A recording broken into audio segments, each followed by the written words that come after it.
A beginning is a very delicate time. For chroniclers such as I, this is especially pertinent.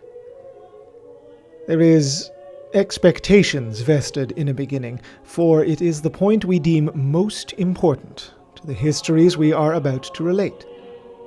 One must make sure that it is vested with an appropriate reverence, for it is, in a very real way, the commencement of a great work. The balances must all be correct. There are subtleties that are inherent in its choosing, for is not the flow of time a constant thing, almost crushing in its inevitable onward march? How can one as humble as I possibly decide at what point in its long, long current relevancy begins? Yet I must, for it is my calling. Ever has it been so, and it is a responsibility I bear with no small amount of both pride and respect. The depths of the throne world, from whence I pen my records, groan with the accumulated pressure of millennia of history.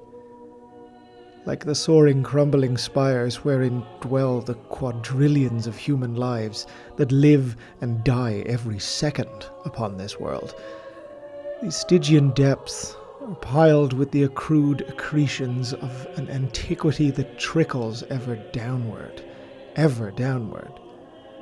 like the dust and rubble of constantly repaired HAB units. Years are folded unto years, the past compacted and thrust ever down into the lowest librariums and archive stacks, until these decaying shelves can barely hold the weight of that which once was.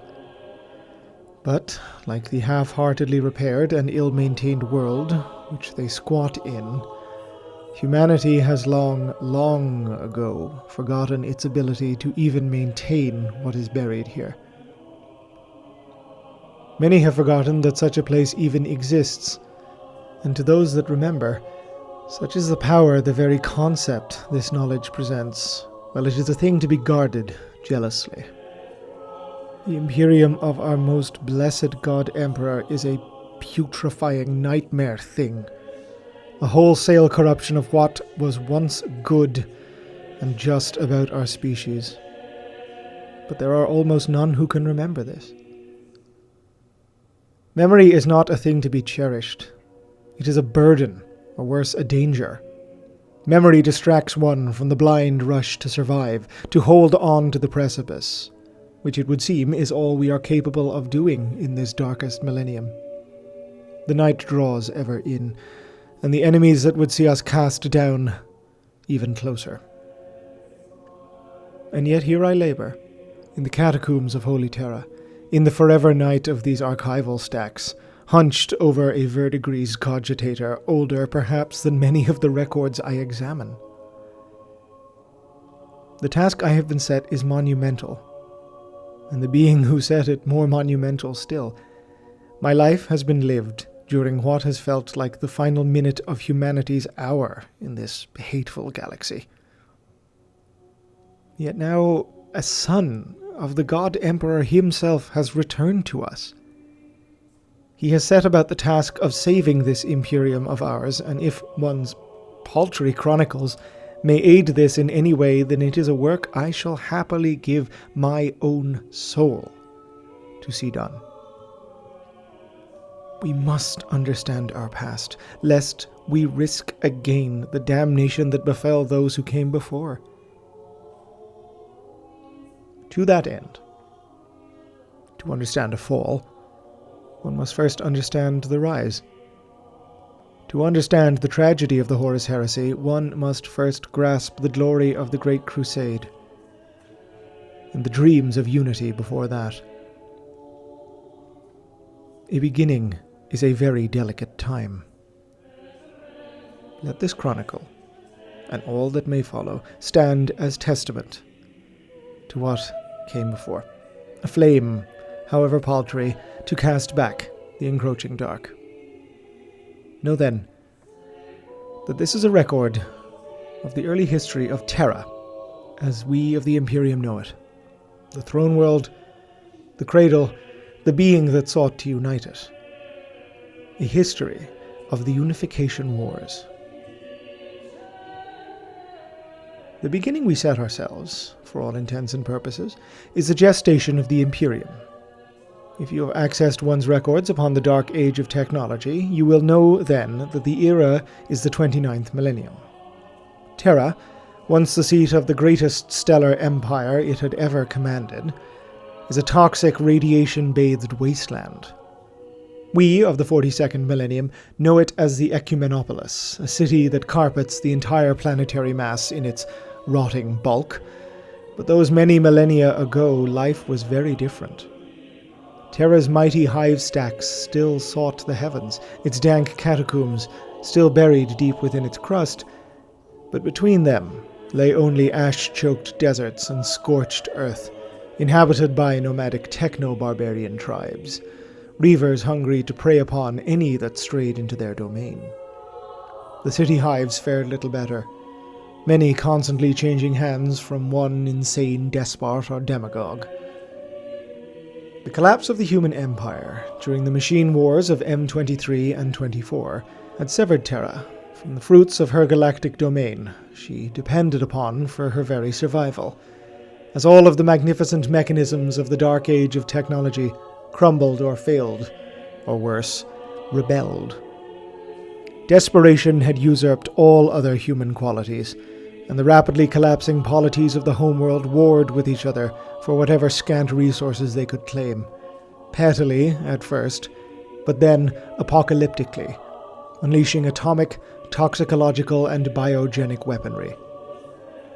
Terra's biosphere, a fragile thing after century upon century of climactic change, was annihilated under the inferno of humanity's downfall, scoured of almost all flora and fauna save for those preserved inside weakening dome cities. Thus began 5,000 years where the planet tore at itself, 5 long millennia of ceaseless conflict between ever more desperate factions, tribes, nations, and warbands.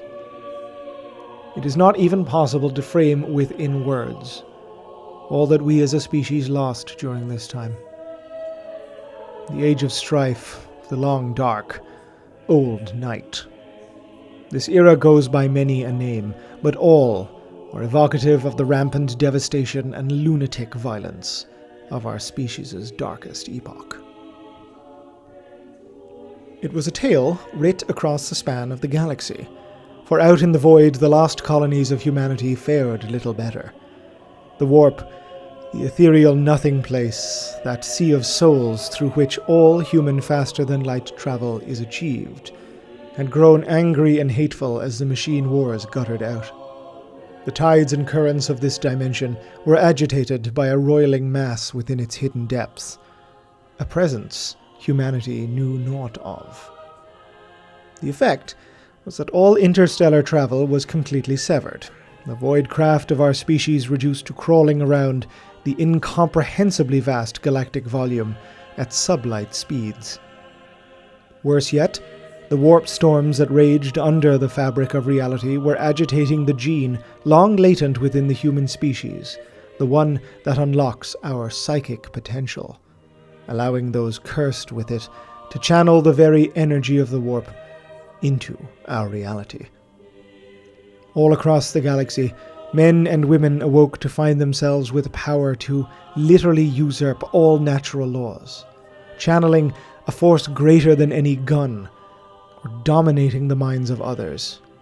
Worse yet, some were so blasphemously powerful as to tear holes in the fabric of space-time from whence the horrific predator creatures of the warp could enter our plane and sup upon mortal lives. As it has done seemingly in cycles eternal, the galaxy burned.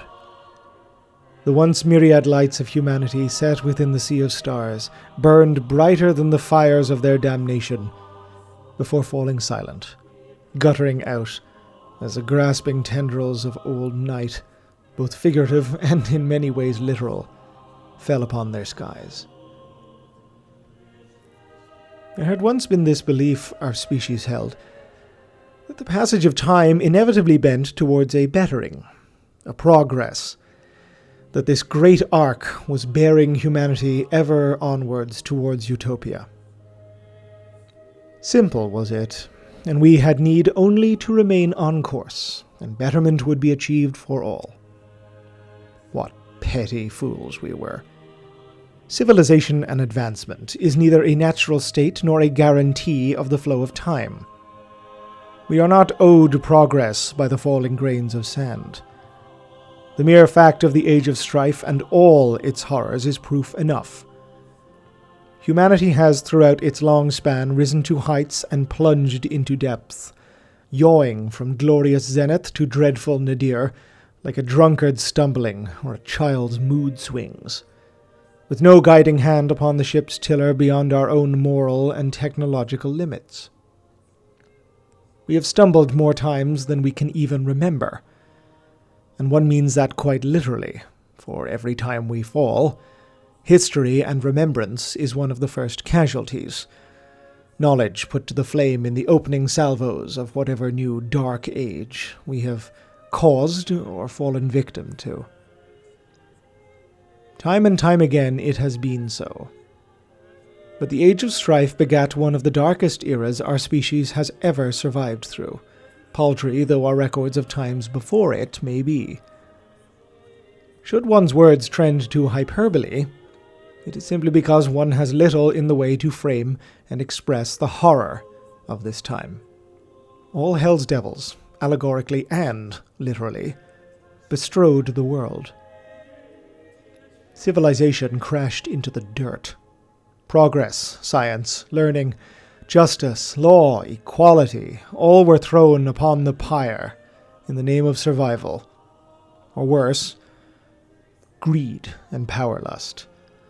For just as it was an era of terrible invasions from without, it was not just at the hand of the Xenos or the demonic other that humanity would suffer. Our species has ever been willing to turn upon itself in times of primal pained desperation, and Old Night was no exception. Age of Strife era Terra was a world gone mad.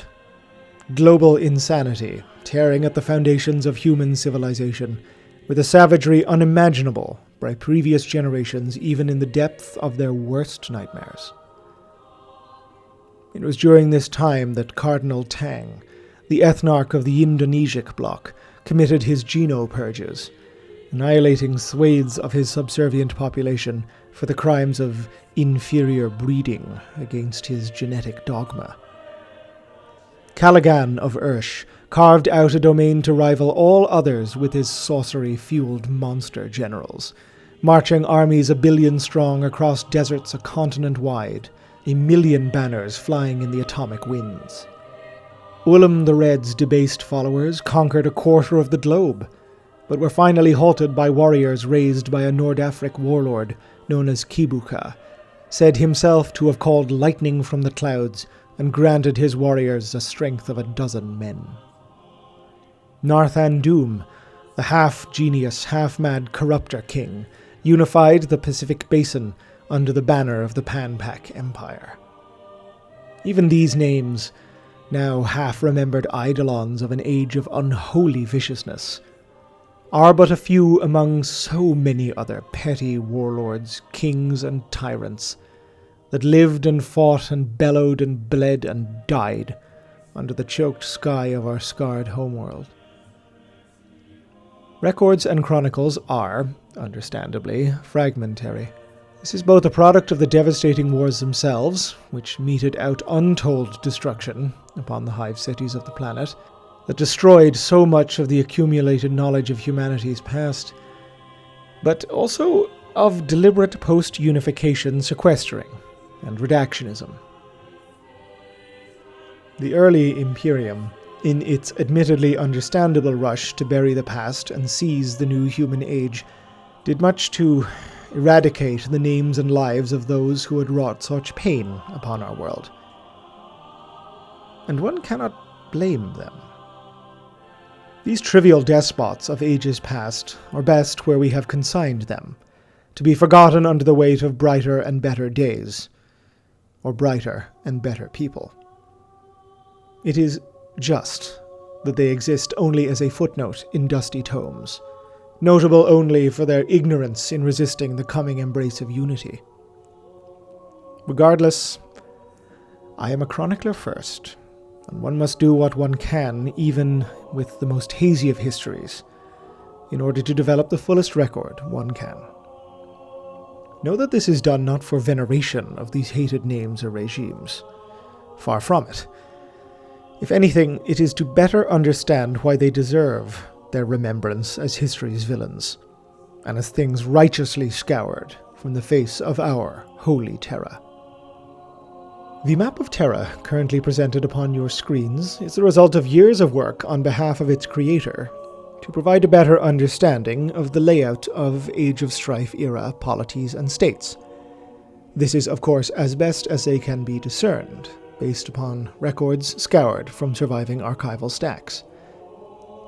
It should be considered an estimate at best, albeit one founded in good scholarship. This is, additionally, an approximation of the status of the planets in the final years of Old Night, at the end of 5,000 years of ceaseless civil strife across the now blasted and scarred wastes of Terra. As is obvious from the map, the oceans of Terra, once abundant, were simply gone, irradiated, vaporized, or stolen by resource-mad demagogues. What remains of the deep basins that once held abundant, precious water are vast and sparsely inhabited wastes and deserts. While it may strike a citizen of the present day as simply unthinkable, Terra was once far, far emptier than the city planet it is now. Before the world hive was raised to bury the past underneath countless tons of rockcrete and plasteel, the wilderness of old Earth was dotted with Reaver tribes, techno-barbarian holdouts, and what scant nomad clans could eke out an existence there. Taking our starting point in the southeasternmost hemisphere, we see the location of the long-dead sub-equatorial Maglev clans of Pan Pokro, plying the edges of the southern Pacific Rad wastes. Raids by this clan were frequently mounted upon this region's major power, the state of High Brasil, dominating a plateau that contained some of the last precious, atmospherically sealed forestry. Industrialized far beyond the capacity of the clans and tribes of the wastelands, it maintained power largely by geographical isolation from the worst conflicts of the era. The Atlan wastes bordered this realm, once one of the mightiest oceans of old Earth, now ashen. Westwards, the plains of Merica stretched outwards, its hives similarly isolated, and known for their extreme wealth in comparison to the rest of the planet. Through coin and intrigue did they keep the worst of the world at bay, although often only just, as tales hint of genocide subjected upon them to prevent their bountiful wealth from being contributed to undesirable recipients. Across the Atlan Dust Bowl squat the Nord-Afric conclaves, a region population-dense and, owing to this, often horrifically war-torn. To their north, the old region of Europa, a torn mass of scar tissue. This powerful techno-barbarian state meted out brutality all around, being seemingly in a constant state of war with both the Nord-Afric conclaves and their neighbours in Frank. Further towards the pole, the most northerly polity is also one of the most powerful upon the planet. Old Albia was a land of ash-choked castrum cities, and a people of old and proud lineage. Possessed of a martial temperament that held the pan-Pacific hordes of the unspeakable king at bay, Old Albians also retained the secret of rudimentary power armor, cladding their soldiers in this technology and dubbing them Ironsides, all of whom were renowned for their durability and ferocity upon the field of battle.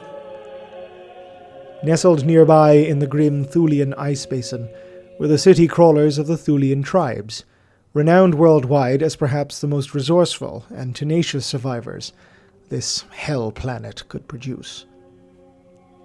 As we travel easterly, we pass over the snowbound realms of the Nordic, whose people constantly warred in the name of one or other zealous demagogue, spouting whatever religions held sway at whatever particular time. Nearby, the hunter clans of the Jutrigan Bowl, clinging to an existence at the edge of the nanotoxic Pontus Euxinus, before our course sees us passing into the ethnarchy of the Caucasus Wastes, whose mutated eugenist oligarchs ruled a herd of subservient gene-stock chattel people, often captured in raids mounted by their psyker thralls to the southern Achaemenid Empire, whose populations had managed to remain one of the most unblemished by the radiation storms and rampant mutation cycles that scourged other techno-barbarian states. The ethnarchy was also known to have fought constantly to keep back the hordes of Ursh, the mightiest and perhaps most numerous state upon Terra during this period. Spread over the largest of the former continents, Ursh's strength lay in its sheer numbers, as it was markedly unadvanced technologically, even by the severely regressed state of the era. To this end, they preyed mercilessly upon the neighboring Terawatt clans, who, by contrast, were the greatest forge savants of the era, crafting terrible weapons of war in the depths of Mount Narodnaya, to sell to any whose coin was handsomely generous. Further yet to the east, the last of the dominant hive states squatted, the Indonesic bloc, who yawed from religious demagoguery to military junta, and finally, the vast lands of the Pan-Pacific Empire, who would soon begat one of the most diabolical tyrants the planet would ever see. To provide acolytes with some context as to the wars that raged between these peoples and tribes and states and dictatorships, I shall render unto this record an extract, adapted where needed to account for the linguistic drift in Proto-Gothic, from the Chronicles of Ursh. These annals, surviving almost impossibly from Age of Strife era Terra yet to the present day, tell a lurid account of the wars of the techno-barbarian nation against their enemies in the Nord-Afric conclaves. Shang Kal, slaughter general to Caligan of Ursh, the great Philistine tyrant, prosecuted these vicious campaigns to obtain technology the conclaves possessed that vastly outmatched that of their Eurasian foes. For the technogogues of the hive cities had striven hard to preserve secrets of the long-dead dark age of technology for their own. It appears that to do so, Shang Kal fielded not only the ravenous hordes of Ursh, but the mercenary formations from the principalities that bordered Caligan's territory, with the chronicles referring to his employ of the Tupolev Lancers and the Red Engines, presumably some form of mechanized cavalry and armor formations given their nomenclature. But, given the state of Terra in those years, such names may be allegorical or fanciful, and we may only guess. The truth of their nature may be far more esoteric. These formations were wielded by Shang Kal to great effect in the 8 battles that marked his approach to the conclaves, culminating in the dreadful Battle of Zoser Hive. For 9 days and 9 nights did the Red Engines despoil the carefully maintained agroponic bays of the outskirts, rendering precious greenery back to deserts, before unleashing crude and dirty atomic weaponry indiscriminately into the city's heart. The gardens of Zoser burned in radiation fire, only for their ashes to be trampled by the charge of the Tupolev Lancers at the head of a slavering horde of techno-enhanced berserker troops from the wastelands of Ursh. Yet the tale of the Nord-Afric does not end there, for the Hierophant masters of the Hive had barricaded themselves within their last redoubt, resisting the hordes baying at their gates. Shang Kal, frustrated at this resistance, dispatched the Lord Marshal of the Lancers, Anolt Kaiser, to annihilate the holdout. It is at this point that the Chronicles begat first mention of what should always be borne in mind during one's examinations of what scraps remain from this time. As Kaiser advanced upon the fortress, his Onerio critics had warned of the Hierophant's dreaded magics. From the admittedly archaic language, it can be inferred Kaiser possessed readers of dreams, or, less prosaically, psyker humans possessed of foresight powers that allow them to scry the immediate chronological future branchings of localized time. The psykers warned their lord of the enemy's own warp-fueled powers. And, just as the dreamers had foretold, the Hierophants unleashed them as the Urshites drew near. A horde of insectoid creatures, uncountable, sky-blackening, descended upon the invaders. They clogged engine intakes and weapon barrels. They swarmed around the humans who, though armored, found their every crack exploited as swarms of chitinous bodies pushed in to drown their eyes, mouths, throats. It is said that water boiled though there was no fire. It is said men turned to stone, or turned to liquid. Worse still, by reading from the text directly, "Where the plaguing insects did not crawl, or madness lie, so men did blister and recompose them own selves unto a terrible likeness of daemons, such foul pests as the Ifrit and the Djeni, that persist in the silent desert places. In such visage they turned upon their kin, and gnawed then upon their bloody bones." It would appear that demonic possession, as we of the modern era are cursed to know it as, was a spectre that blighted Terra just as it devoured the remainder of the galaxy.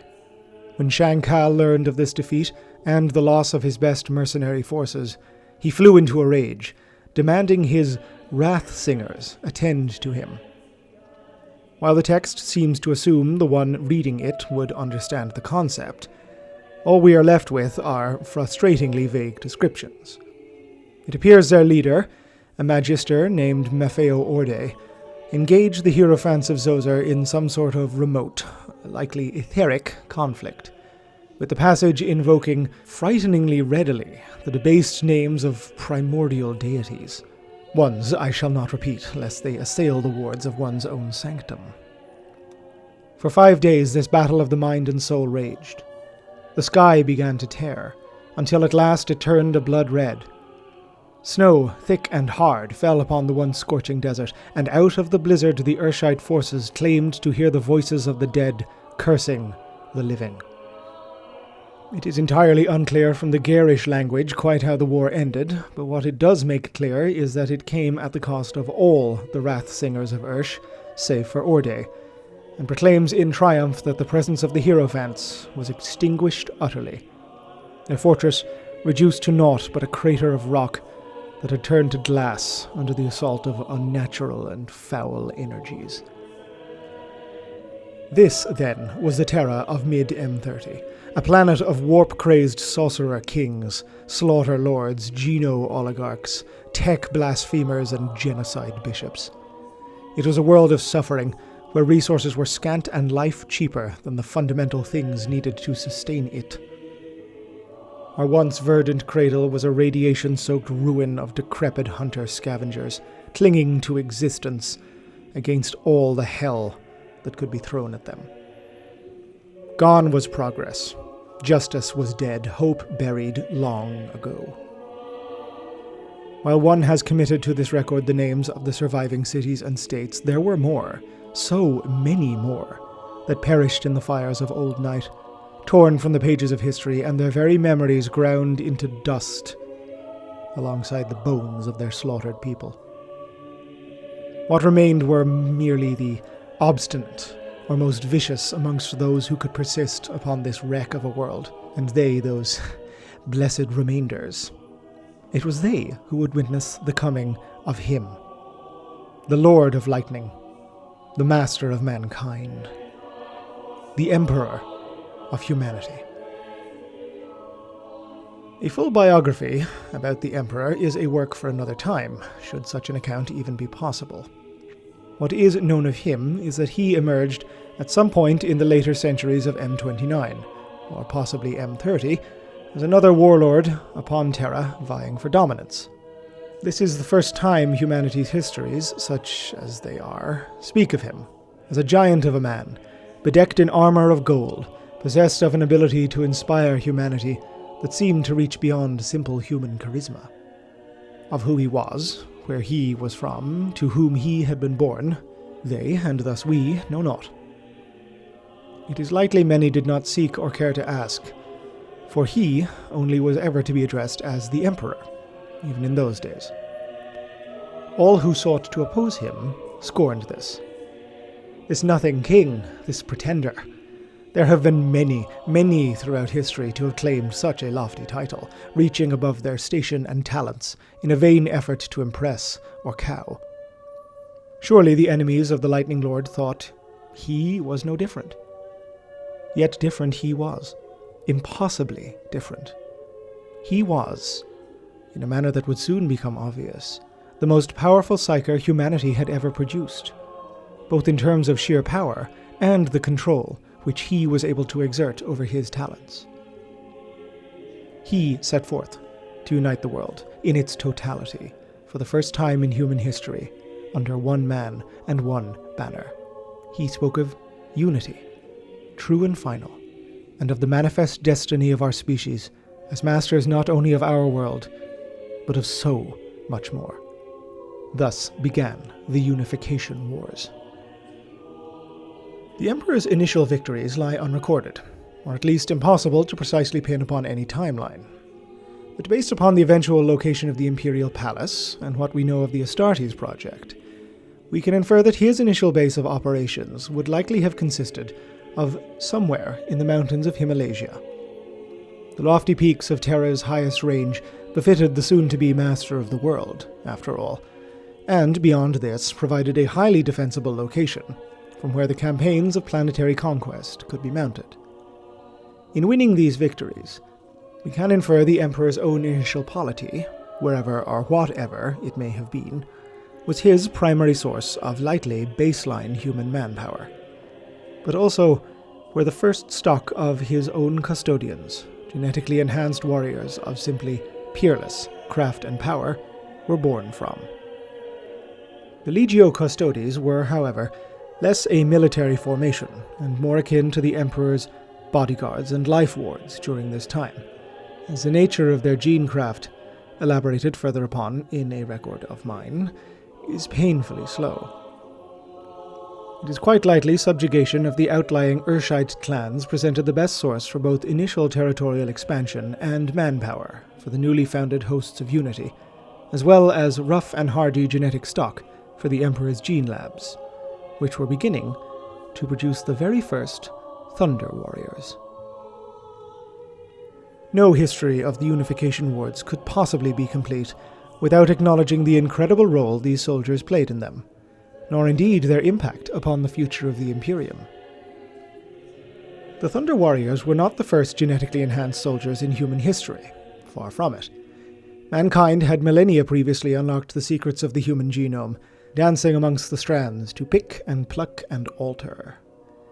The dark age of technology was redolent with casual to extreme genetic enhancements, as gene science eliminated diseases, prolonged life, and crafted human forms suited to the extreme environments of the galaxy. During the desolation of old night, however, arts that had become refined were lost forever, and what scraps of learning remained were further debased by reckless and rampant misuse. Genecraft became a wicked thing, the tool of despots, madmen, and amoral flesh-smiths who simply sought to make weapons no matter the cost. Although the Thunder Warriors were indeed the latter, they were the Emperor's first attempt, in his unparalleled genius, to build an army of Geno troops he and humanity could rely upon, an army that would follow orders instead of simply being gene beasts to unleash upon the enemy, never to be caged or collared again. Terra had had little but monsters for millennia, as the desperation of its flesh-smiths had seen them turn to hideous fusions of warp sorcery and genetic enhancement. The Emperor needed soldiers, not berserkers, and he, by and large, was successful. The Thunder Warriors, first organized into 20 regiments of a size not recorded by history, were the first and finest genetically engineered legions humanity had seen. They were stronger, faster than the average man, by an almost inordinate degree, and possessed resistance to the myriad dangers of the Terran environment, be it radiological storms, chem tornadoes, or mendicant nano-plagues. Their creation employed rudimentary drug-induced psycho-conditioning to make them more pliable to orders, as well as enhancing the warlike tendencies of the original subjects, as many were plucked from the most brutal, and importantly, genetically stable, slaughter tribes and reaver clans. The Thunder Legions, also referred to by their High Gothic cognomen Legio Contagious, were a complete paradigm shift in the military history of Terra, and presented a massive sea change for what passed for the geopolitical arena of the blasted wastelands of its surface. To aid their enhanced biology, the Emperor had made early entreaties to the Terrawat clans. While their initial resistance was fierce, the open arms of the Lord of Lightning rebuked, they could not stand before the armies of Unity, and with their capitulation came pledges to arm the same regiments that had driven they and their machines to defeat. Their first contribution was to be the first mark of power armor, made specifically for the frame of the Thunder Warriors, the Mark I Thunder armor. Rudimentary at best, this armor was nevertheless effective in its brute simplicity, much like they who wore it. While exposed from the rear and providing little in the way of protection for its own subsystems, its advanced ablative nature would provide the Thunder Warriors a much-needed advantage as they took to the field against gene-bulked monstrosities, Dark Age weaponry, and the lunatic blood hunger of the enemies they were about to face. Command structure was rudimentary but rigid, enforced primarily through the brute force and primal leadership skills of each Thunder Legion's supreme commander, known as a Primarch, a title I am sure will surprise acolytes of the modern era. It must be noted that, despite possessing a title redolent with far more meaning and significance than one need elaborate on here, the generals of the Thunder Legions were not genetically tied to their forces, in the same way as the far more famous men who bore their name later would be. The gen-hancement of the Thunder Warriors was altogether cruder, and had no such systems built into their ascension and maintenance. As the years and decades of the wars tempered them, they began to assume unofficial, non-numerical titles, often signifying a role or mien they had come to specialize in or embody. The fourth of the Legio Contagious was dubbed the Iron Lords, for their skills at siege warfare, for example, another almost disturbing similarity I'm sure students will find rather remarkable. The Thunder regiments would, in time, come to be aided by the foundation of regiments of baseline humans, many of whom would draw from proud martial traditions of an ethnic group, cultural lineage, or simply mercenary legacy. Their names ring loud upon the honor rolls, for they were to be the first of the Exertus Imperialis, the Imperial Army. The Scarlet Inferalti Hussars, the Tharosian Voltiguers, the green and silver-cloaked Qui Helic Guard, the Lucifer Blacks, the Kushtun Naganda of Old Ind, the entirely mechanized Kordesh Cavalry, all specialized in one area of warfare or another, for the Emperor in his wisdom knew he could not rely just upon his Thunder Warriors to carry the world alone. The majority of these regiments would be considered roughly human baseline, although they possessed by no means a uniformity upon this front. Many incorporated technological or genetic enhancements into their structures in some way, shape, or form. The Geno 5-2 Chiliad, for example, bent the genetic stocks of their intake populations to the maximum allowances manpower demands could accept. The regiment's eugenisticians carefully screened candidates, ensuring hardier bulk stock was allocated for front-line lineage batches, while also ensuring any females with a minor psychic talent were marked for introduction to the Command and Intelligence Uxor role. It was said, although must be noted largely with pride by members of the Chiliad itself, that the rigid genetic monitoring the regiment maintained would serve as the inspiration for the Emperor's future plans. The fires of the Master of Mankind's ambition were not to be contained, and soon the Unification Wars had become a truly global conflict, as the hosts of the Lightning and Raptor banners spread outwards in all directions, bringing the Emperor's words to every one of Terra's petty tyrants. Submit, or be annihilated. The kingdoms of Terra would kneel, or they would be scoured from the face of the planet. This was the Emperor's promise, and to those who resisted the destiny of mankind, he delivered it. There were times, however, that the cost was high. While the demagogues and priests and kings of these realms were naught compared to the Lord of Lightning, they were oft still mighty, possessed of either advanced technology hoarded for millennia, or wicked sorcerous powers. The mad priest-king Molalan Sen, ruler of the Nordic conclaves, pitched his psychic beasts against the might of the Thunder regiments at the Battle of the Red Frost. Forcing their way through mutated horrors, pilgrim hordes and witch-marked thralls, the Emperor and his golden custodies led the forces of Unity to victory, but only at the cost of 7,581 Thunder Warriors. The tyrant Ilum the Red was only brought low by the Emperor personally, imprisoned forevermore in the depths of the Himalaya for his crimes against the species. The Albion war clans resisted resolutely, deploying their power-armored soldiers of such advanced capability that they and their armored war engines were able to hold even the Thunder Warriors at bay for considerable time. The cost of the campaign became so high that the Emperor presented himself before the Albion lords personally to appeal to their honor and to deliver the promise of unity to them. Their acceptance of these terms was perhaps one of the few times diplomacy was actually to work during the span of the Unification Wars. Would that it had been otherwise, but alas, these were dark and terrible times, and inflicted dark and terrible suffering because of it. Disaster was not unknown to the Unity hosts during these years. The Emperor's first attempt to rid Eurasia of the stain that was the ethnarchy of the Caucasus wastes resulted in the unprecedented loss of over 20,000 Thunder Warriors and nearly 1 million troops of the Imperial Army and other formations. The Unification Wars were not to be won with the tools the Emperor had begun with. Luckily for humanity, the Emperor had not been idle. In the years surrounding 700 M30, in the depths of the Himalaya, hidden from the eyes of an entire species, the Emperor had conceived his grandest ever feat of genetic engineering.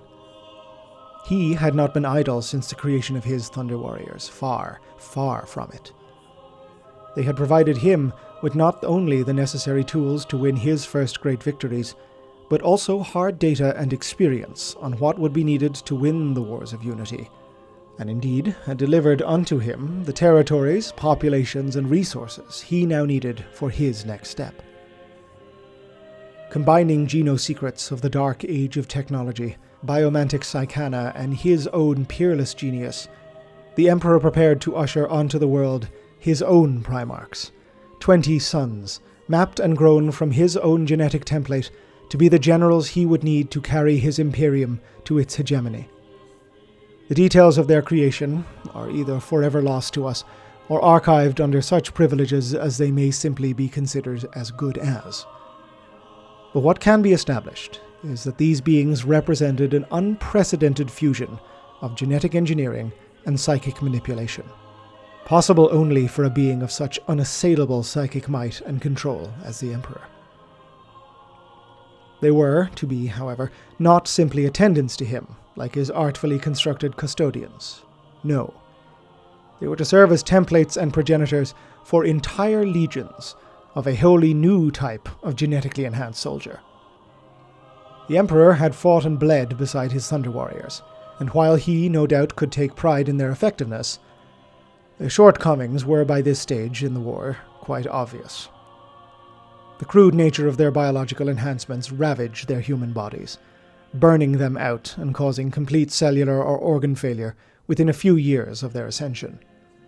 Worse yet, they were even before this prone to mental instability, their psycho-conditioning doing little to stem the damage their boosted adrenal systems, and indeed frequent combat against things of purest nightmare, ravaged upon their psychological profiles. They were a means to an end, a stopgap, and had likely always been conceived of being so. And from all that he had learned from them, and all the secrets and technology and genecraft they had helped him win, the Emperor was building his new breed of warrior. the Astartes, colloquially to be known as the Space Marines. Despite laboring in the utmost ironclad secrecy, in the depths of the world itself, disaster was to strike. While it is completely impossible for one to confirm how, the Primarchs were stolen from their gestation chambers as infants, scattered by warp-born magics to the far corners of the galaxy and completely beyond the Emperor's reach. Quite how this clear act of sabotage to the Lord of Lightning usurped even his prescience, one shudders to contemplate. But perhaps, expectedly, the Emperor took such an apparently mortal loss in his stride, for he had what he ultimately needed: 20 genetic templates of unassailable purity. The Primarch's project had borne fruit, and the Astartes project could flourish thanks to its efforts, and this was escalated into full operating capacity as soon as time would allow. The formation of the Legiones Astartes is, by sidereal time, reckoned to have occurred around 780 M30, in the final 2 decades of the Unification Wars. Though many of the Emperor's foes had been cast low by the Thunder Warriors, there were holdouts that yet resisted Unity's pledge, and they were the most vicious, even-hated Terra could muster. While full Legiones Astartes' ascension and development will be detailed in a later record, it is important to note here that the Astartes method allowed for a certain element of mass production to be brought into the field of transhuman soldiery. Consider, if you will, the Thunder Warriors as akin to a town blacksmith or gunsmith's creations, while the Astartes were the product of a full-line manufactura. While the legions were given numerical designations that gave the order in which they were founded, it should be noted that all were founded roughly contemporaneously, as the Emperor knew he could spare little in the way of time to test the, at this point, theoretical roles each would fulfill. That being said, the First, or Primus Legion, later to become the Dark Angels, were the first to provide the template the others would follow, namely the selection of a specific population that would be subjected to experimental implantation of Astartes' organs and physiology. Each stage of creation would result in expanded implantation on increasingly larger groups of potential Astartes candidates. The last of these introductory stages was the Alpha induction, which was believed to be the first non-experimental implantation, essentially the creation of a proto-legion of Astartes at minimum fighting strength, ready to take to the field in the Emperor's name. Given the time frame in which the Astartes were first to take to the field, and corroborating this with surviving records of their first combat actions, we can presume that the initial creation phases of the legions happened almost stunningly rapidly. The proto-legions were deployed as soon as they were combat-ready, often achieving massive victories or breaking a foe of unity that had long resisted even the might of the Old Hundred or the Thunder Legions. The Saafric liberation was spearheaded by the 12th Legion, achieving through unprecedented bloodshed a victory that had been feared would have taken many, many more years. The city-state of Oriok, fanatical in its devotion to the ideal that it alone possessed the divine right of Terran rulership, was annihilated in a single night by the forces of the 17th Legion, to better send a message that religion and superstition had had its day, and that day was now past. The pioneer companies of the 5th Legion disappeared into the wastes of Terra's hinterlands, prosecuting mendicant recidivists, uncontained mutant hordes, and relaying intelligence on potential terror clans back to the hosts of the Imperial Army. The witches of the Himalasian Wind Callers were finally purged from the seat of the world by the 7th Legion, while the Stygian underhives of the Terran sink cities saw the 8th Legion stalking their shadows, purging whatever criminals had decided to go to ground as Unity's light purged them from the surface. Terra itself was, however, not the only theater for the legions. Near orbital space contained several ancient but still occupied orbital plates, akin to slabs of cities cast into the void. These too were to be reclaimed, and with stunning rapidity, yet would serve the Emperor's legions for an altogether different purpose: the pacification of Luna. Terra's sole natural satellite was the first extraplanetary colony of humanity, a gateway to the Sol system and the deep void beyond. And in this age of darkness, the sole realm of the lunar gene cults of the Selenar. Long isolated in their sealed habdomes, the cultists had, over millennia, turned fleshcraft into a debased religion, structuring their orbital society around cloning and genetic enhancement. They stubbornly had refused all entreaties the Emperor had made towards them, knowing full well that the Lord of Lightling's ambitions extended to the control of Luna as well as Terra, and the seizure of all the knowledge and technology thousands of years had seen the Selenar sole masters of. What they were not prepared for, however, was the arrival of the Legiones Astartes. As the 7th and 13th Legions mounted a frontal assault on the lunar defense grid, the 16th, in a tactic that would later come to define them, led a spear-tipped strike force comprised of their entire force of arms, cutting power to their craft's engines far beyond enemy sensorium range, and drifting silently towards the surface as their fellow legions continued their attack. The Selenar, for all their gen-enhanced intellects and biological weapon forms, were only able to withstand the 16th's brutal shock assault for 6 hours, before final capitulation was signaled. Despite their undeniable efficiency, it was not always stunning victory that met the legions.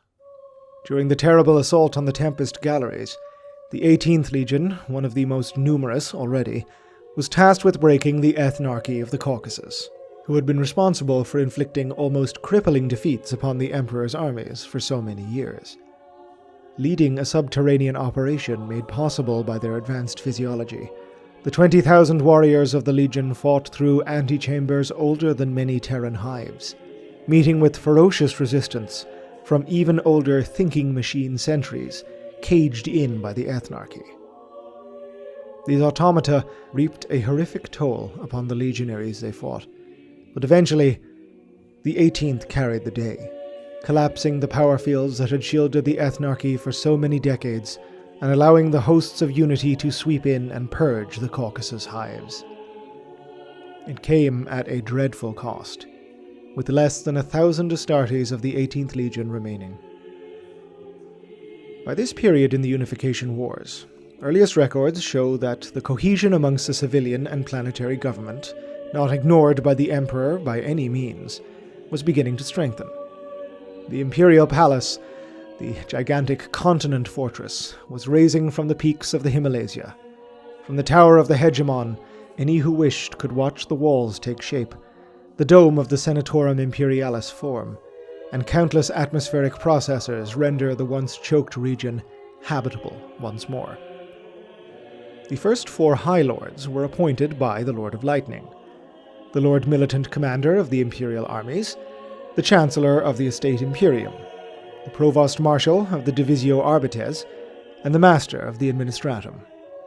The latter two were instrumental in the projection of imperial civilian power during this period, as the Arbites peacekeepers were a sorely needed police force for a planet that had seen naught but lawlessness for millennia, and the Administratum, the bureaucrats responsible for keeping the armies of Unity supplied, fed, and marching. Together, the 4 High Lords formed the top of a system of government at the civilian level, subservient to the Emperor's military regime, yes, but crucial for its continuing survival and future expansion. There was, however, no credence given to the idea of ever implementing the ancient system of democratic mandate, as the imperial hierarchy deemed the humanity of this time in far too much peril for the masses to be granted the means to dictate their own course. It was an autocracy, and evermore would be. Power devolved downwards from this Council of Terra to the Lord Civilian, regional governors assuming responsibility for swathes of Terra, and below them, provincial magisters temporal, commanding provinces roughly drawn up and equating to former Terran polities by virtue of ease of power transfer, if nothing else. The system was imperfect, being essentially an experiment at a world government on a planet that barely remembered the concept. This apparatus was nominally in charge of enforcing the Lex Imperialis, the first codified imperial legal and judicial system, but still leaned heavily on the military of the Empire for assistance, where even the heavily armed but now ill-experienced Divisio Arbites could not bring lawbreakers to heel. The High Lords themselves were, in some ways, quite contrary to the Emperor's own wishes, chafing under the supreme authority the regime was ever ready to exercise. The Lord Chancellor, as Master of Coin, constantly despaired at the material cost of, say, constructing the Imperial Palace, while the first Provost Marshal openly aired her discontent that the Master of Mankind had chosen for his personal sigil the Raptor and Lightning Bolt standard. By her words, eagles seek only to feather their own eyries, and storms do naught but destroy. The breaking of the Ethnarchy had marked one of the last outright apocalyptic engagements of the Unification Wars. Where once battles had spread the length and breadth of continents, their aftermaths clogging the ocean trenches with mountains of dead, resistance now crumbled as the last enemies were shattered. The Astartes granted to the Emperor a quantum leap in terms of time commitment alone, as they broke the backs of enemies long a thorn in the Lord of Lightning's side. Caligan of Ursh, despot of the great techno-barbarian hordes, was slain. The despotic Cardinal Tang of the Indonesiac bloc, whose warped quest for genetic purity had ushered in a reign of bloody pogroms, death camps, and genocides, was captured and thrown into the imperial penal colony of Nusa Kambangan, where his identity was quickly discovered and his body torn limb from limb by his fellow inmates. Finally, the last holes of Narthan Doom, tyrant of the Pan-Pacific Empire, surrendered or were annihilated, and the tyrant himself executed in the shattered ruins of his realm. Legend tells that the Captain General of the Legio Custodes, Constantin Valdor, had personally ordered the half-mad, half-genius put to death, for his survival was deemed too dangerous a threat to the rule of imperial law over Terra. History is unsure of the final engagement of the wars, as records from this period appear deliberately tampered with, for reasons to be elucidated upon later. The massacre at Gauderet in Frank is a candidate, as this incident was precipitated by a religious uprising aimed at denying the Emperor the expansion of his secular imperial truth ideology.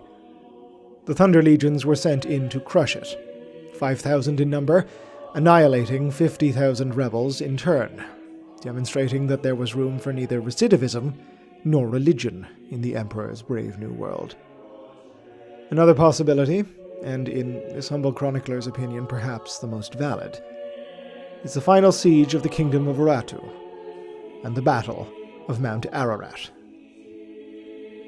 Official imperial histories, penned by contemporary historiators and later embellished by the iterators of the Great Crusade, speak of this conflict as having seen the Thunder Warrior Aric Tyrannus leading the last remaining soldiers of the Emperor's firstborn up the blood-soaked slopes, fighting tooth and nail against an enemy whose nature, and indeed purpose, goes unrecorded.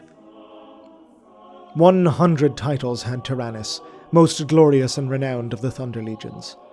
The Butcher of Scandia, the Victor of Gaudere, the Last Rider, the Throne Slayer.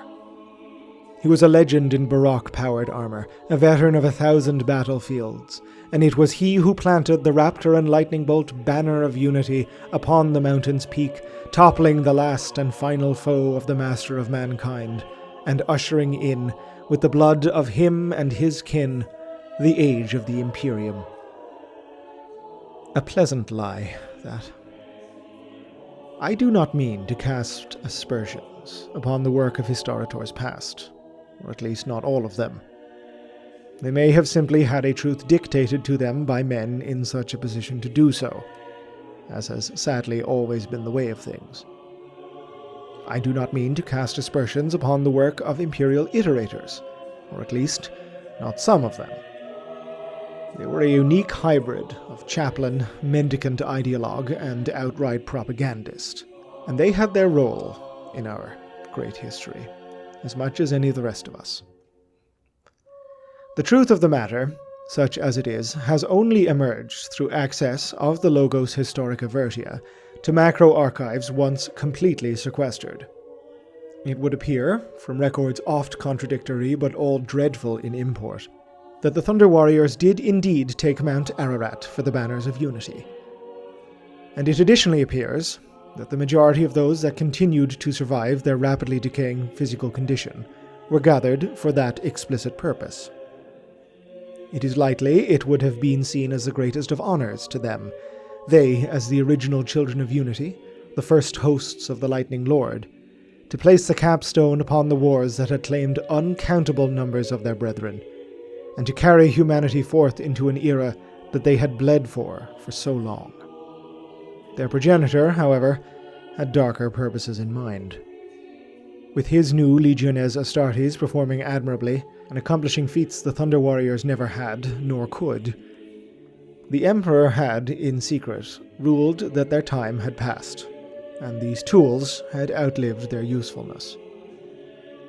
Aric Tyrannus and his brethren fell not to the foe, but to those they had thought kin, both of purpose and of family. The Legio Custodes and unnamed elements of the Legiones Astartes culled the Thunder Warriors, marking in transhuman blood the end of an era and the violent, horrific, glorious birth of another. Across Terra, pre-planned assaults on the last of the Thunder Legions repeated this pattern, with the warriors of a war that was now guttering out, dying within sight of all they had striven for. It was, however, not a clean wipe of the slate, and it did, in fact, by records recently uncovered, precipitate a grand political crisis in the nascent imperial government. The first High Lord to bear the title Provost Marshal of the Divisio Arbites, Uwoma Kandawire, was simply appalled by what she saw as nothing short of a power grab by the Legio Custodes. She and her colleagues in the other High Lordships declared that Captain General Valdor, known by the Senatorum to be the Emperor's executioner's axe during this dark period, was personally attempting to usurp the rule of the still fresh Lex Imperialis by exterminating, seemingly at his own behest, an entire branch of the imperial military. She was, perhaps understandably, terrified at what she saw as the spectre of the age of strife risen anew, of a dictator bloodily seizing the reins of power through a genocide, as had happened time and time and time again. Kandawire, unaware that the order was from the imperial household itself, as the Emperor was abroad on campaign, utilized her formidable political power to provide sanctuary for the last remnants of the Thunder Legions, under, at this point, nominal command of their last Primarch, Ushotan. She bade them do nothing short of march upon the imperial palace itself, to bring the seemingly uncontrollable custodian to heel. Whether or not this was ever aimed to have been effective is somewhat moot. The conversation was, predictably, disastrous. However noble, or depthlessly misguided Kandawire's intentions were, however much she believed such a show of force may have shamed Valdor into submission, the Captain General was completely unwilling to brook any disagreement, and set 10,000 Astartes, freshly created from the Emperor's gene labs, upon the besieging Thunder Warriors. None survived. The culling of the Thunder Warriors is an act that many, including the Emperor himself, appear to have gone to great lengths to purge from the pages of history.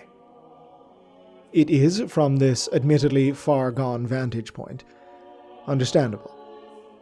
It would have been a dire blow to the authority of the newly minted Lord of Terra, for it to have been known he played so callously with the lives of his subjects, especially at such a crucial time in history. No doubt there were fears amongst imperial circles he would appear to many as another mad Terran autocrat, instead of the role of the sole and true savior of the species. While it is easy to look upon such an act as the brutal genocide of a tyrant, it must be examined within not only context, but also extant evidence to gain a full perspective. There are numerous passages detailing incidents involving mentally unstable Thunder Warriors, succumbing to almost berserker-like states mid-battle, refusing orders or discipline in doing so, and creating issues for Imperial forces. Constantin Valdor's own journals speak of his disgust at their butchery, noting an instance where an extermination of a kingdom's soldiery expanded outwards to complete genocide of the civilian population. Their biology was similarly unstable, as their gen-enhanced physiques were the product of a template forged in cruder times and with cruder technology. Hot-housed fleshcraft and essentially indiscriminate recruitment from techno-barbarian populations were two aspects of Imperial genetically enhanced soldiery the Astartes very much addressed. There is, indeed, a laterally occurring example that deftly illustrates the threat they may have represented to the Imperium, if gone unaddressed. Several years after Unification, the 12th Legion Warhounds were dispatched under orders of the Emperor himself to quell an uprising that had taken place on a solar asteroid prison colony known as Cerberus. Much to the surprise and horror of Imperial Command, the insurrection was being carried out by a group calling themselves the Date Tar, all of whom were in fact Thunder Warriors. Though ravaged by biological and physical degeneration, they had seized the asteroid and were now its sole rulers. Their annihilation came at an absurdly high cost, with each of the Date Tar claiming the lives of 4 to 5 legionaries. This is the only recorded incidence, beyond the palace engagement, of Astartes directly combating Thunder Warriors from a position of equal footing, and it quite viscerally highlights the credible danger a full-blown insurrection of dangerously unstable Imperial soldiery would have represented. The Thunder Legions were, fundamentally, unreliable, despite the tales that may be told of their heroism, loyalty, and bravery. One does not mean to do them insult or injustice with these words. Indeed, the stories told of Aric Tyrannus are noble, even alongside the greatest heroes of the earliest Imperium. But they were monsters created to fight monsters, soldiers of terrible brutality for an age of terrible brutality. That they managed in many cases to rise above such violence, and strove to embody the truest ideals of unity, even to the end, should not be forgotten, and to one's mind should absolutely be how history remembers them. The last of the dictators were toppled. The last of the witch clans were expunged. The last mutant hordes were put to flame, the last rampant thinking machines demolished for scrap, and the stones of the last church ground to dust. The armies of the Emperor covered every corner of the globe, and extended beyond to the orbital plates and the silvery sphere of Luna. Terra was, for the first time in uncountable millennia, together under one banner. The Raptor and Lightning Bolt flew from every pennant. The Unification Wars were over, and the Emperor was lord and master over the birth world of the human race. There was, naturally, the specter of recidivism, or of populations and regimes pledged loyal, attempting to seize the chance to turn their backs upon their oaths. Measures were taken, and organizations enshrined, in order to better consolidate the power of the imperial household. The imperial military was strengthened through the merging of various Unification Wars-era command systems under the umbrella of the Divisio Militaris, under the direct purview of the Emperor's own War Council, itself an assembly of the highest commanders of the Legio Custodes, Exertus Imperialis, and Legiones Astartes. The Custodes, ever the watchful eyes of the Emperor, expanded their secret intelligence network through their Epheroi division, while lurking in the shadows, the newly founded Officio Assassinorum, a collection of the most vicious and effective assassin clades on Terra, were poised to deliver final imperial justice to any who required the ultimate reprimand. Military occupation of much of the globe was still a necessity, but where the recalcitrance of certain populations let them spit in the faces of the Arbites, it was soon essayed by the Astartes, although not through direct policing, it should be noted. Identification of specific populations deemed at risk of insurrection allowed legion recruitment to levy them for sources of manpower, both strengthening the legions and bleeding these populations of the young males they would have traditionally fielded against their enemies. The Third Legion, for example, took almost exclusively for its body neophytes from the scions of Terra's aristocratic bloodlines, while the 13th's first cognomen, the Warborn, was rather literal, owing to its practice of recruiting from the most warlike and independent techno-barbarian clans. These populations, not brought to heel but forced to surrender by near annihilation, were deemed especially dangerous by the Divisio Militaris, especially now that there were so many who were reduced to inhabiting refugee camps, orphaned populations, bitter from defeat. From such groups as the Pan-Pokro-Maglev clans and the families of the Mid-Afric oligarchy, the 13th eagerly recruited. While for other legions such diverse cultural and genetic backgrounds would have been presented as an almost unthinkable risk to stability of intake, a peculiar quirk in the 13th gene seed saw those implanted displaying notable trends towards formations of hierarchies, military cohesion, and deference to authority figures. By its rigorous application, the restive and potentially treacherous were quelled, brought by genetic machination into the imperial fold as, ironically enough, its most disciplined and finest soldiers. It has been noted that, owing to the fact the 13th Legion apparently saw no frontline combat during Unification, save for the pacification of Luna, such recruitment was likely to have been a deliberate weapon to subdue these populations in an admittedly highly efficient manner, with some going so far as to dub the practice the final weapon of unity. It should not, however, be understated the degree to which the Unification Wars succeeded in their purpose. Unity was quite literal, and in all aspects, not just militarily and geopolitically, but ideologically. Terra had been scourged for millennia by those who wished only to plunder the homeworld for their own gain. Now, at its summit, there dwelled a being whose aspirations were grander to an immeasurable degree. While it was obviously not to be discounted that the Emperor was a psyker without equal, and that his peerless power no doubt contributed to his victory, it must also be understood that it was a victory as much for the promise that unity brought. When the Emperor had spoken of his dream, he had done so with an unshakable conviction of one who knew the manifest destiny of our species lay not on this rock, and that to bind all under his banner of the common good, of humanity unified, was the grandest of all possible goals, but also one achievable, if men were to simply believe it could be so. His imperial truth, the atheistic philosophy that underpinned his imperium, and deserves a record of its own, had been a sorely needed antidote for the Terran populations suffering under the yoke of greedy men masquerading as prophets of a blessed word, for those who saw the suffering of humanity as some divine punishment rather than the fault of the mundane, and even went so far as to essay the terrors of a world that had been scarred so deeply by the foul pollution of rampant psychic abuse.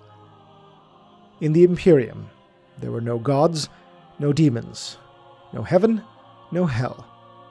Naught, save for what the science of humanity had devised explanations for. Beyond that, there was simply that which we could not yet comprehend, but, promise the truth, such understanding simply had to be sought, denying superstition as we went, and it would eventually be achieved.